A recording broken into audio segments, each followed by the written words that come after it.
Eu quero convidar você a abrir a sua Bíblia no Evangelho de Mateus, capítulo de número 26. Nós vamos ler 3 blocos de versículos dentro desse capítulo. Nós vamos ler primeiro do versículo 31 ao versículo 35. Depois nós vamos ler o versículo 58. E na sequência nós vamos ler do versículo 69 ao 75.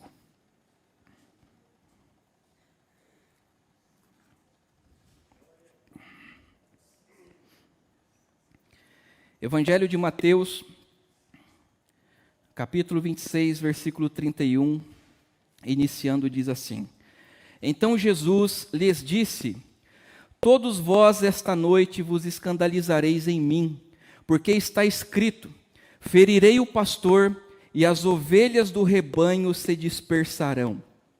Mas, depois de eu ressuscitar, irei adiante de vós para a Galiléia. Mas Pedro respondendo disse-lhe: Ainda que todos se escandalizem em ti, eu nunca me escandalizarei. Disse-lhe Jesus: Em verdade te digo, que nesta mesma noite, antes que o galo cante, 3 vezes me negarás. Disse-lhe Pedro: Ainda que eu seja necessário morrer contigo, não te negarei. E todos os discípulos disseram o mesmo. Versículo 58. E Pedro seguiu de longe até o pátio do sumo sacerdote, e entrando assentou-se entre os criados para ver o fim. Versículo 69. Ora, Pedro estava sentado fora no pátio, e aproximando-se dele uma criada disse: Tu também estavas com Jesus, o Galileu. Mas ele negou diante de todos, dizendo: Não sei o que dizes.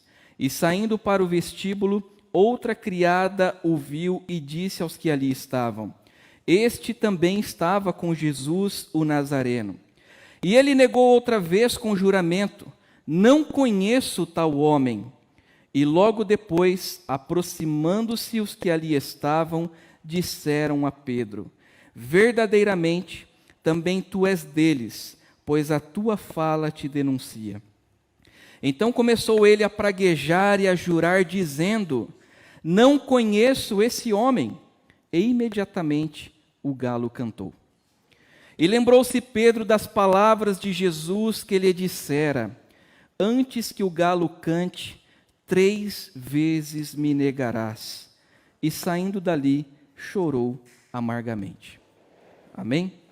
Feche seus olhos, vamos orar. Amado Deus, em nome de Jesus Cristo, aqui está a Tua palavra, Senhor, nós clamamos a Ti que o Senhor esteja na direção e na condução, Senhor.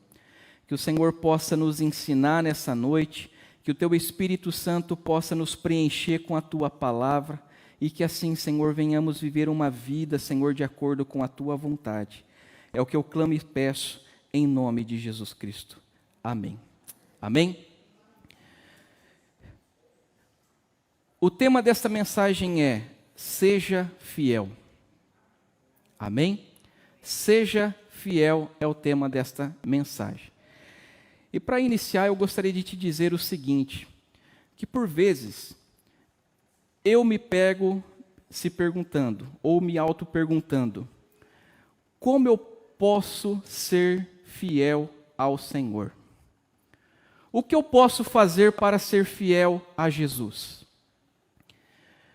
Em um mundo que eu vivo, que você vive, que nós vivemos, onde as coisas que estão à nossa volta nos influenciam de tal forma, ao ponto de mais nos afastar de Deus do que nos aproximar dele, a pergunta que não quer calar é: como, mesmo assim, eu posso me manter fiel ao Senhor?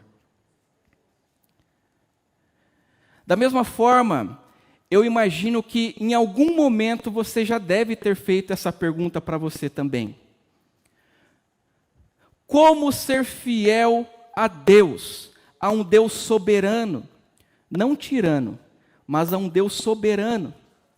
Como posso ser fiel a Deus, a um Deus onisciente, que sabe todas as coisas e que as Escrituras nos ensinam que antes mesmo que a palavra chegue aos nossos lábios, Ele já conhece. Como sermos fiel a um Deus onipresente que está em todos os locais, a todo instante, em todo momento? Como sermos fiéis a um Deus como este? Agora, uma coisa é certa. Nenhum de nós que estamos aqui nessa noite pode dizer, com toda certeza, que você é firme na fé em Jesus constantemente.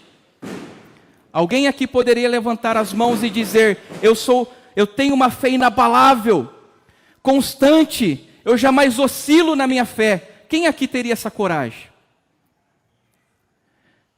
Quem aqui teria a audácia de chegar perante o Senhor e falar, Senhor, eu jamais vacilei diante de Ti, eu jamais pequei contra o Senhor, eu jamais errei contra o Senhor? Quem de nós tem essa coragem? Quem de nós é este felizardo que está aqui, que jamais tenha errado perante Deus, ao ponto de dizer para Ele, Senhor, a minha fé é de tal modo, é de tal constância, que eu não tenho do que se queixar sobre mim? Quem aqui dentre nós poderia dizer isso? Imagine só, nós estarmos no meio do alto mar. No meio do alto mar acontecem muitas coisas. E dentre elas há momento que o mar ele está calmo, ele está sereno, ele está constante. Mas há momentos que o vento começa a bater e começam a se formar ondas. De repente essas ondas estão lá em cima. Por ora essas ondas, as águas estão lá embaixo. Da mesma forma somos nós no Senhor. Há momentos, irmãos, que a nossa fé, ela está firme e inabalável. Ela está lá em cima, ela está lá nas nuvens. Há momentos que nós saímos dos nossos lares pela manhã e parece que nós ali não somos mais um entre a multidão. Pelo contrário, nós somos um destaque na multidão, porque a nossa fé está firme, está constante, está lá em cima. Nós saímos com o peito estufado muitas das vezes pela manhã, porque nós estamos com a fé inabalável, ao ponto de dizer assim, hoje ninguém pode contra mim. Ai, se alguém passe na frente de mim, ele vai ser derrubado pelo Senhor, porque existe uma fé inabalável. Mas, e sempre existe um mas, e sempre existe um novo dia, e esse novo dia, por vezes, irmãos, é só pela graça e só pela misericórdia do Senhor. Parece que nós somos como gatinhos. Por ora nós estamos como leões, rugindo de tanta fé. Mas por ora nós queremos nos esconder, porque temos medo, temos receio das coisas que nos cercam. E se uma hora nós éramos um destaque na multidão, agora nós nos tornamos mais um na multidão. Por ora nós éramos um destaque por conta de uma fé inabalável, mas agora não existe brio nenhum. Assim é você, assim é eu, assim somos nós. Isto faz parte da nossa humanidade. Como pessoas que buscam a Deus e que, por certa forma, somos pessoas espirituais por essa busca constante, pela busca do transcendente, mas existe um lado humano em nós e a nossa humanidade pesa em muitas situações. E para nós falarmos dessa humanidade que pesa sobre nós, e que compõe a realidade da nossa vida cristã, nós vamos entender pela palavra do Senhor hoje, e nós vamos analisar a vida de um homem, um dos discípulos de Jesus, que eu posso dizer que foi o discípulo mais conflitante, o discípulo mais contraditório, o discípulo mais imperativo, o discípulo mais sanguíneo que existiu entre os 12 apóstolos. E nós vamos falar dele mesmo, do Galileu, filho de Jonas, chamado Pedro. É de Pedro que nós vamos falar hoje. Agora, olha só que interessante, Pedro.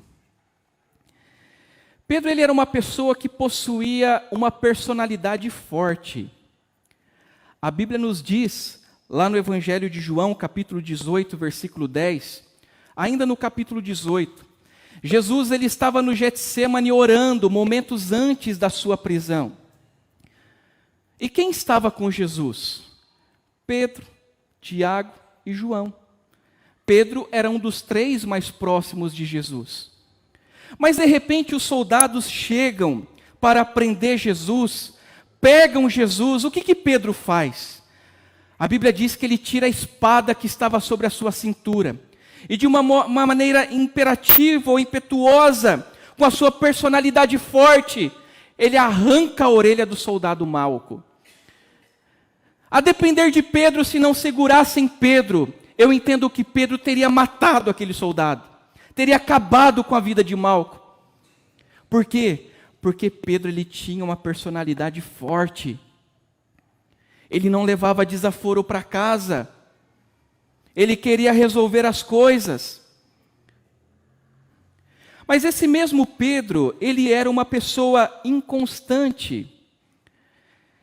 A Bíblia diz no Evangelho de Mateus capítulo 14, que Jesus, ele tendo despedido a multidão, ele disse para os discípulos, olha, entrem no barco, vão pelo mar, que logo mais nós nos encontramos. Jesus foi orar, e lá estavam os discípulos no barco, na calada da noite. O vento começa a soprar, o mar começa a se agitar, de repente um desespero brota no coração dos discípulos, quando de repente eles veem como que um fantasma aparecendo em meio ao mar. Era o próprio Jesus. Pedro ele diz, Senhor, deixe-me ir até ti. Vem, Pedro. E vai lá Pedro, coloca um pezinho na água, coloca o pezinho no outro, talvez começa, mas ele fita os olhos em Jesus, o seu coração no Mestre, e ele começa a andar em direção a Jesus.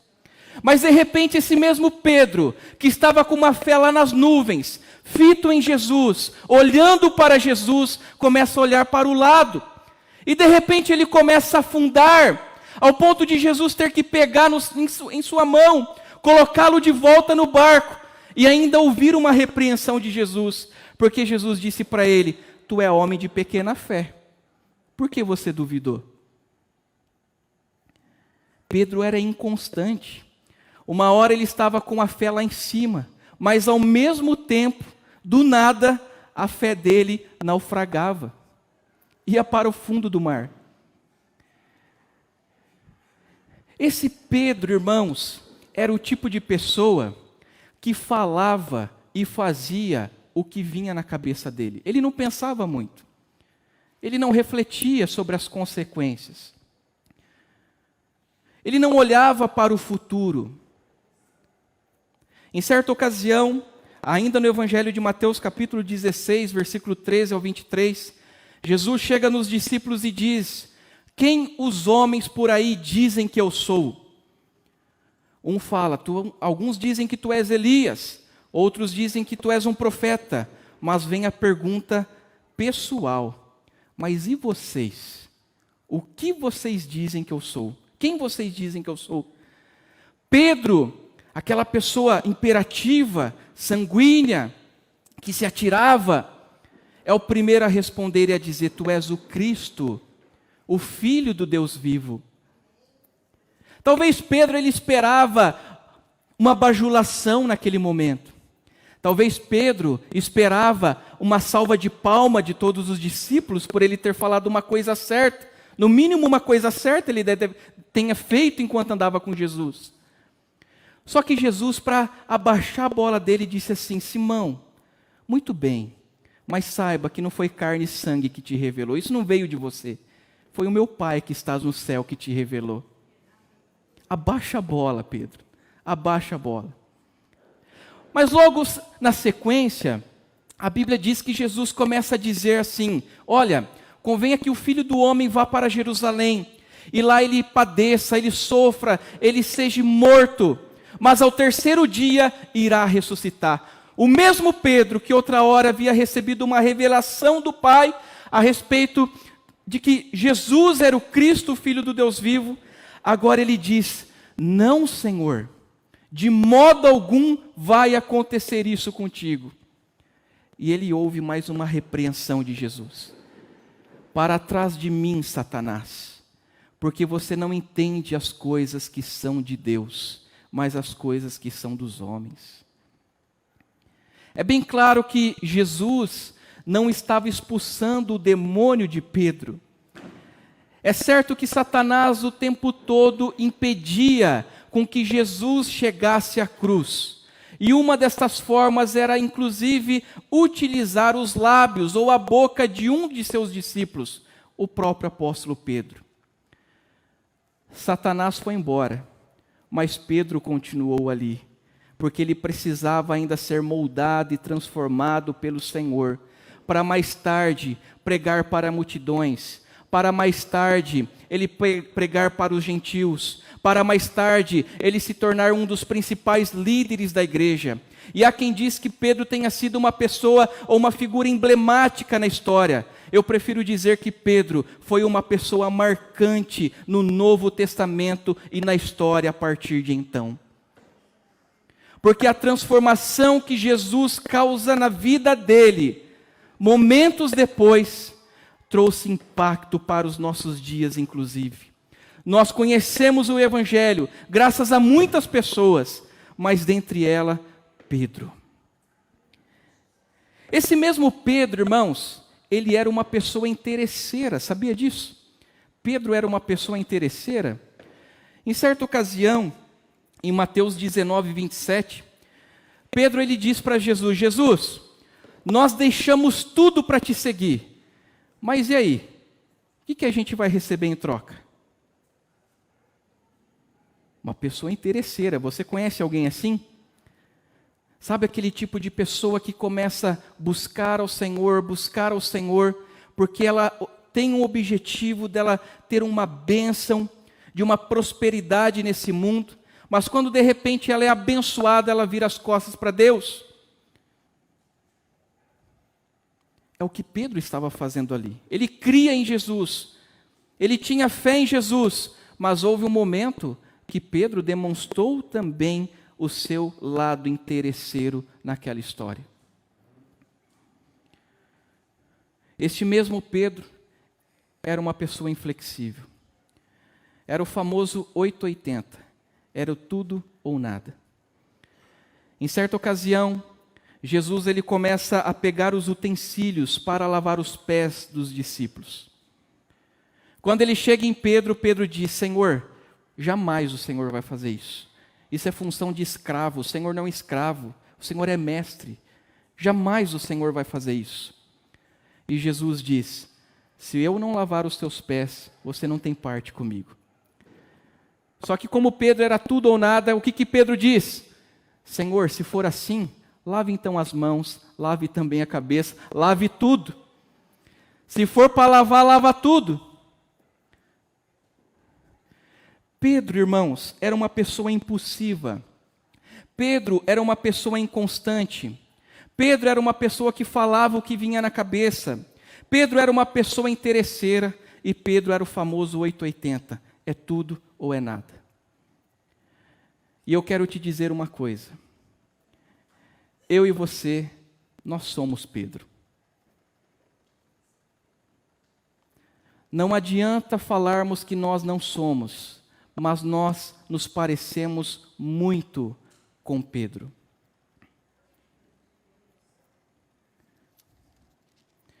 O texto que nós lemos, a iniciar no versículo 31, Jesus ele está próximo a ser preso. E Jesus ele já está anunciando para os seus discípulos, já havia anunciado aos seus discípulos que isso em breve aconteceria. Mas agora estava muito mais próximo do que eles imaginavam. Ao ponto de Jesus dizer assim: olha, ainda esta noite vocês vão se escandalizar. Vocês vão se dispersar. Mas quando eu ressuscitar, vocês vão para a Galileia. E aí Pedro, irmãos, demonstra uma outra característica que nós não falamos até aqui. Pedro era uma pessoa individualista, egocêntrica, porque a resposta de Pedro no versículo 33 foi assim: Senhor, ainda que todos aqui se escandalizem, vão embora, fujam, eu jamais vou fazer isso. Imagina, eu fazer isso? Eu ando com o Senhor, tá eu, o Tiago e o João, nós somos íntimos, nós somos próximos, como que eu vou te abandonar? Eu começo a imaginar a cena, irmãos. Jesus provavelmente ele olha para Pedro, ele coça a sua barba, coça o seu cavanhaque e diz: Pedro, ainda esta noite, antes que o galo cante, 3 vezes você vai me negar, Pedro. Você não sabe de nada. Você não sabe de nada, Pedro. Mas Pedro, impossível, ele diz: Senhor, até a morte eu vou contigo. A grande questão que nós vemos aqui, irmãos, no versículo 58. Se você observar do versículo 31 ao versículo 35, em momento algum nós vemos Jesus pedir para Pedro e para qualquer discípulo segui-lo enquanto ele fosse preso, ou seguir a Jesus enquanto ele estivesse sendo julgado. Podemos dizer que este foi o único momento que ele não pede para os seus discípulos o seguir. Sabe por quê? Os discípulos precisavam entender que havia um local para eles estarem, e este local não era no pátio do Sinédrio acompanhando o julgamento de Jesus. E é o que Pedro está fazendo. Todos os demais discípulos se dispersaram, mas no versículo 58 a Bíblia diz que Pedro seguia de longe, vendo como que as coisas se dariam, qual que seria o fim daquilo. Pedro estava distante de Jesus, Jesus estava dentro do Sinédrio. Pedro estava do lado de fora, no pátio, procurando entender qual que seria o fim daquilo. E a partir daí, meus irmãos, começa um declínio em Pedro. Porque o Senhor sempre nos convida a uma vida de fidelidade a Ele. Assim como o Senhor sempre ensinou os seus discípulos a serem fiéis a Ele. Mas o que nós estamos vendo aqui como um ponto central desta palavra foi a infidelidade de Pedro para com Jesus, ao ponto dele ter negado Jesus por 3 vezes. E nós começamos a nos deparar com um problema nisto que estava acontecendo. O problema era a infidelidade de Pedro. Mas o que motivou, ou o que conduziu Pedro a esta infidelidade? A primeira situação que nós vemos nesse texto, que conduz Pedro a um ato infiel, é porque Pedro se colocou em um local de risco. Nós acabamos de dizer que Jesus não havia convidado Pedro e nenhum discípulo para estar junto com ele no julgamento. Ele havia dito: eu vou ressuscitar, e lá na Galileia é que eu vou me encontrar com vocês. Jesus não convidou Pedro para o seguir, para o acompanhar. Isso significa que Pedro estava aonde ele não era para estar. Começa por aí. Pedro ele se coloca numa situação de risco. Jesus já havia dito: Pedro, você vai me negar. Qual seria a atitude mais óbvia de Pedro? Eu não vou estar aonde Jesus neste momento tem que estar. Por quê? Porque ele não me convidou para estar lá. Isso era algo exclusivo para Jesus. O que os profetas haviam predito a respeito dele. Era um momento dele, para ele, por mim, por você, por nós. E Pedro não era nada e nem ninguém para intervir e atrapalhar essa situação. Porque a morte de Cristo era real e era necessária por Pedro, pelos apóstolos, por nós. E nada do que Pedro fizesse impediria esta morte. Meus irmãos, nós nos colocamos às vezes em situações que não é para nós nos colocarmos. Entenda isso. Quando Pedro ele está no Sinédrio, no versículo 69, a Bíblia diz que ele está entre os criados. Versículo 58, ele está entre os criados. E uma criada chega nele e diz: tu andava com Jesus. Sabe onde Pedro estava, além do local físico? Pedro estava em meio aos ímpios. Pessoas que estavam ali para condenar Jesus. É onde Pedro havia se colocado. Olhe o risco que Pedro passa. Irmãos, às vezes nós nos colocamos em locais que nós não deveríamos nos colocar. Muitas das vezes queremos andar com pessoas que não é para nós andarmos. Talvez você possa me dizer, mas como que eu vou evangelizar essas pessoas? Se o propósito do seu coração é falar do amor de Cristo, glória a Deus. Mas a questão é quando nós queremos nos colocar no meio destas pessoas, para andar como elas andam, para fazer o que elas fazem, para falar o que elas falam, e não refletir o amor e a glória de Deus através de nós. As Escrituras dizem que nós somos uma carta, a carta de Cristo, que deve transmitir essa mensagem através das nossas vidas, através do nosso comportamento, das nossas ações. Mas muitas das vezes nós nos colocamos diante de um ato de risco, que não é com o propósito genuíno de falarmos do amor de Deus, mas tão somente para andar conforme o mundo anda. E aqui está o grande problema, meus irmãos. Quando Pedro, ele se coloca neste ato de vulnerabilidade. Jesus já havia dito, você vai me negar. Jesus não havia dito que era para ele estar lá.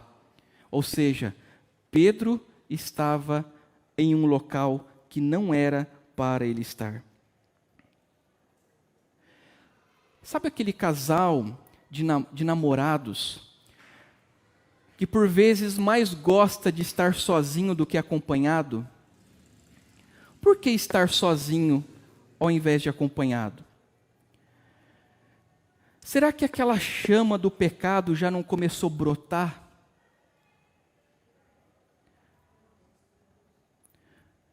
E com isso começam a tramar e armar locais para estarem sozinhos.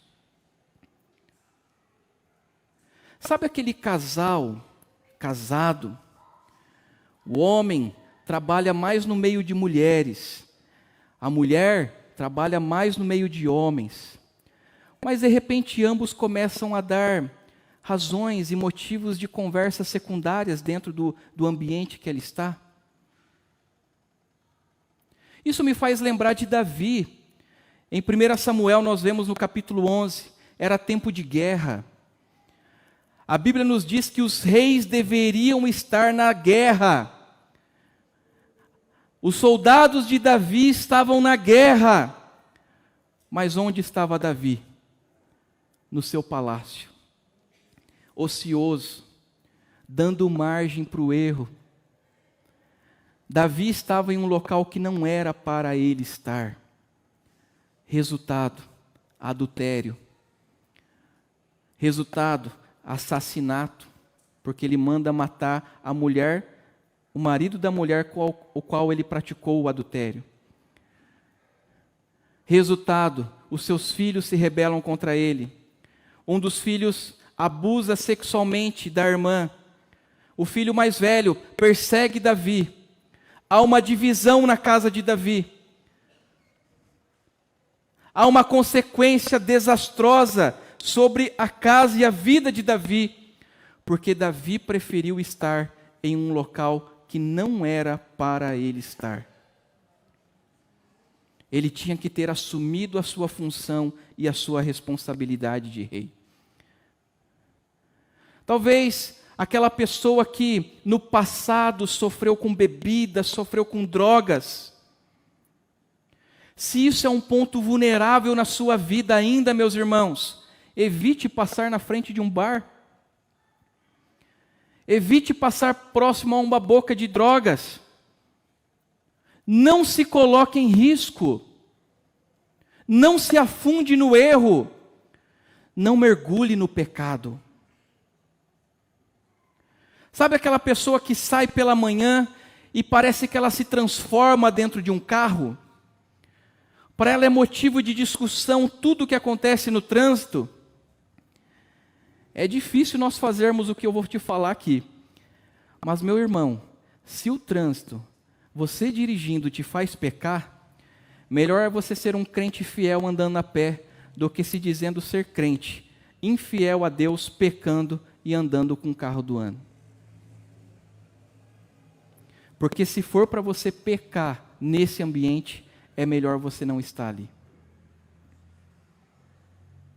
Nós nos colocamos, meus irmãos, em situação de risco. E é o que Pedro fez. E nós não estamos aqui para julgar Pedro, esse não é o objetivo. Mas para dizer que, assim como Pedro, tal é nós. Assim somos nós. Nós nos parecemos muito com Pedro. Preferimos desobedecer a Deus, preferimos não seguir a ordem de Jesus, a fim de agradar o nosso ego, a cumprir com o nosso eu, a atender o nosso egocentrismo e fazermos tudo o que é contrário à palavra de Deus. E nos colocarmos em situações onde nós não temos que estar. Mas quando nós vamos avançando no texto, parece que Pedro ele vai cada vez mais ladeira abaixo. Porque a Bíblia diz que após ele ter negado o Senhor pela primeira vez, no versículo 70, no versículo 71 diz assim, que saindo ele para o vestíbulo nada mais era que o hall de entrada de uma casa. Ele estava do lado de fora no pátio. Ao invés de Pedro sumir dali, ele vai mais para dentro. Agora ele vai lá no hall. Sabe o que isso significa? Pedro ele persiste no erro. Pedro subestima o pecado. E lá estava Pedro agora, subestimando o pecado.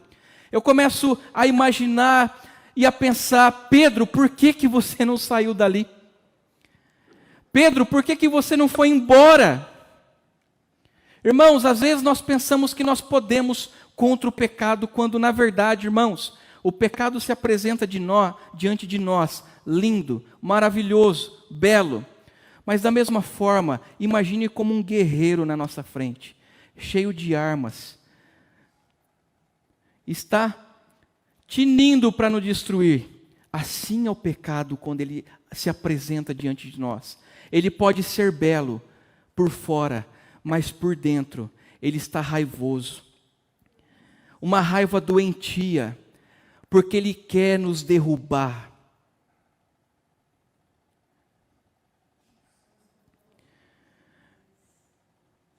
Quando nós nos colocamos, assim como Pedro, a persistir no erro, subestimando o pecado, nós estamos dando abertura e margem para que consequências desastrosas aconteçam sobre nossas vidas.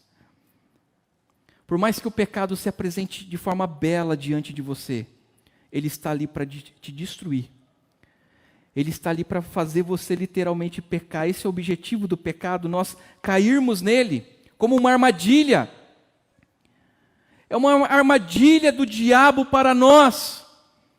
Quando nós nos envolvemos com a fornicação, quando nos envolvemos com adultério, quando nos envolvemos com o roubo, com a sonegação, com a mentira. É o pecado que está à nossa frente para nos destruir, com o propósito único e exclusivo do próprio diabo, que é nos matar, roubar e destruir. E quanto mais nós mergulhamos nele, mais persistentes nós estamos no erro, e mais subestimando nós estamos, ao ponto de não somente nós, mas os nossos filhos, pais, netos, colherem consequências pelo nosso erro. Saiba de uma coisa, a sua escolha pode trazer consequências para essa igreja, para os irmãos da fé.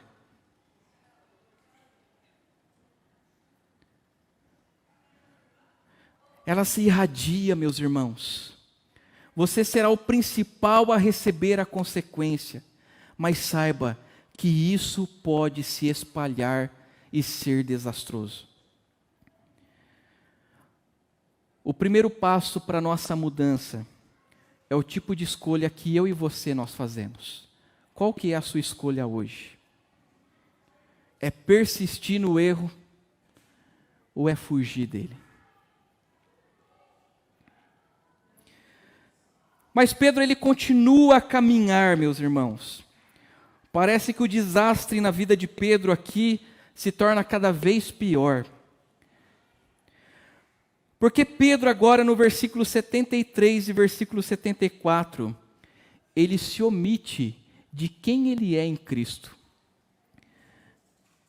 A Bíblia diz que logo aproximando-se os que ali estavam, disseram a Pedro, verdadeiramente, também tu és deles, pois a tua fala te denuncia.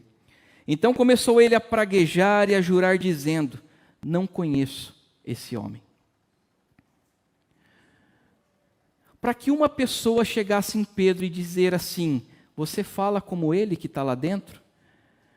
3 anos de caminhada com Jesus já foi o suficiente para Pedro estar falando como Jesus falava. Ao ponto das pessoas olharem para Pedro e dizer assim, você é parecido com ele lá. Realmente, você andava com Jesus. Só que esse mesmo Pedro, que momentos atrás havia recebido uma revelação de Deus e dito para todos, inclusive Jesus, que Jesus era o Cristo, o Filho de Deus, ou seja, ter reconhecido quem realmente Jesus era, agora foi capaz de dizer, eu não conheço tal homem. Veja, Pedro, irmãos, ele está fazendo de tudo para se desassociar de Jesus. No versículo de número 70, ele nega Jesus pela primeira vez. No versículo de número 71, 72, agora com juramento, ele diz, eu não conheço esse homem. E no versículo 74, ele não somente jura, mas ele pragueja. Sabe o que Pedro fez com isso? Pedro usou palavras de baixo escalão. Ele saiu xingando todo mundo. Ele saiu insultando todo mundo e dizendo, eu não conheço Jesus. Olha o ponto que Pedro chega. A pessoa que foi identificada como um seguidor de Jesus, porque falava como Jesus, para se desassociar totalmente de Jesus, usa palavras que Jesus não usava, palavras de baixo escalão, praguejando contra todos. Pedro queria se desassociar de todas as formas de Jesus, ao invés de continuar se associando a Ele. Pedro já tinha uma identidade em Cristo, mas ele prefere abrir mão desta identidade, ao invés de cumprir o que momentos antes ele havia dito, quando ele disse, Senhor, se necessário for, até a morte eu irei. Pedro, meus irmãos, ele se coloca em uma situação de risco. Pedro, ele persiste no erro, e Pedro se omite de quem ele era no Senhor.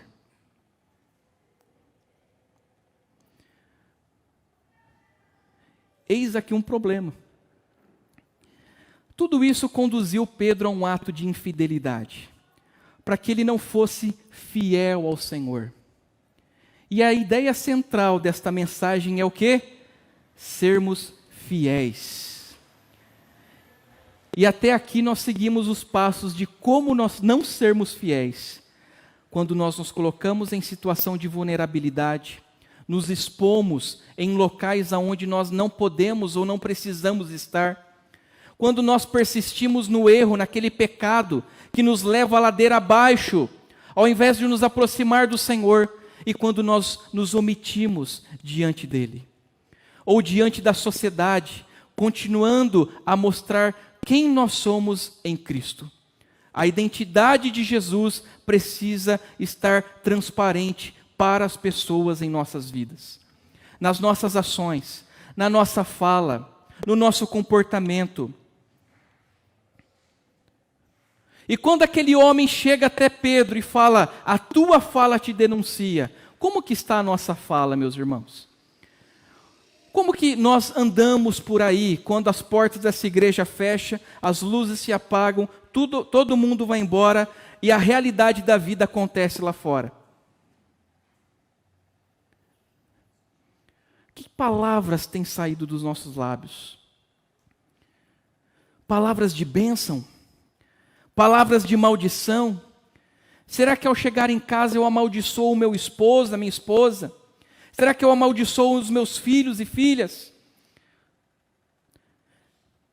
Será que a minha fala me associa a Jesus ou me condena?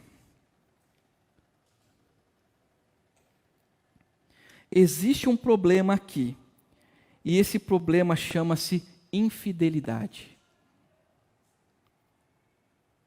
Como curar este mal que nos rodeia o tempo todo, a todo instante?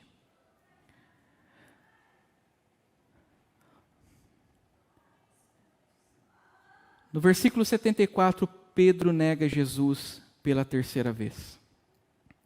E como Jesus havia dito, o canto do galo soa. Se nós formos para Lucas, Lucas vai dizer que, naquele mesmo instante, o Senhor olha para Pedro. Não para dizer, Pedro, eu te disse, como nós fazemos uns com os outros. Eu te falei, não foi isso que Jesus fez. Jesus olha com um olhar de amor, compassivo, entendendo a humanidade de Pedro e que Pedro precisava de ajuda naquele momento. Eu começo a imaginar Pedro indo embora para sua casa, chutando as pedrinhas pela rua, amargurado, quebrantado, arrebentado, aos prantos e barrancos, aos soluços. Eu imagino Pedro chegando na sua casa, porque ele passou a noite toda, desde o momento que ele estava orando com Jesus no Getsêmani, até aquele momento que ele havia negado, era de manhã, era a viração do dia, o galo estava soando para a troca da guarda. E Pedro vai para sua casa. Eu imagino Pedro tomando um banho e aquela consciência pesada. Pedro vai se deitar, porque ele ficou acordado a noite toda e não conseguia dormir. Virava de um lado, virava de outro e não conseguia dormir. Mas quando a Bíblia nos ensina, lá no versículo 75, que ele sai dali e ele chora amargamente, nós vemos aqui a solução para o problema de Pedro. A solução para a infidelidade de Pedro. E essa solução brota em um coração arrependido. O choro amargo de Pedro é um choro de arrependimento. Não é um choro de remorso. Como muitas das vezes eu e você ficamos com remorsos diante de uma situação, e o remorso não é um real arrependimento. É simplesmente a tristeza por um ato falho que nós cometemos, mas que sabemos que iremos fazer novamente. Mas o arrependimento nos conduz a uma transformação de vida, a uma novidade de vida. E tal foi essa transformação na vida de Pedro, que Pedro ele faz questão de mais tarde falar esse ocorrido para todos os demais discípulos. E deixar registrado nos evangelhos qual é o caminho que eu e você não devemos seguir para sermos infiéis a Ele. E para concluir, eu gostaria de te dizer que a fidelidade é uma necessidade em nossas vidas. Em um mundo que nós somos cercados, meus irmãos, por situações que nos levam a uma vida falha, nós precisamos reconhecer a nossa dependência de Jesus. Saindo dessa zona de risco que como Pedro se colocou, pararmos de persistir no erro, pararmos de nos omitirmos de quem nós somos em Cristo. A nossa identidade cristã precisa ser transparente para o mundo afora. Pararmos de nos omitirmos, mas verdadeiramente nos arrependermos para uma vida restaurada nele e somente nele. O Senhor nos convida para esse comprometimento. O Senhor nos convida para este engajamento. O Senhor nos chama para deixarmos a infidelidade a Ele de lado, mas sermos fiéis a Ele. Amém? Vamos se colocar de pé.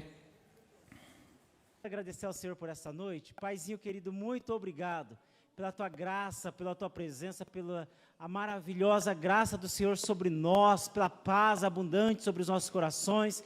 Que o Senhor continue nos fortalecendo, nos abençoando, dando uma semana abençoada, uma semana de vitória a cada um de nós, e que nosso coração esteja sempre no Senhor, sendo, ó Pai, fiéis a Ti em todo o nosso proceder, sabendo que tem uma coroa que nos espera na eternidade, Senhor. Te agradecemos por tudo em nome do Senhor Jesus. Amém e amém.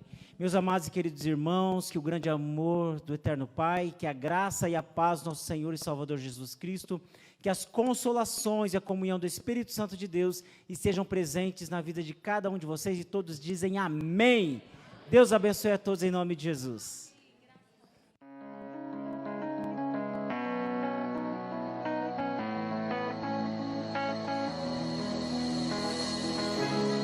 Antes de eu falar, Tu cantava sobre mim. Tu tens sido tão bom pra mim. Antes de eu respirar, sopraste Tua vida em mim. Tu tens sido tão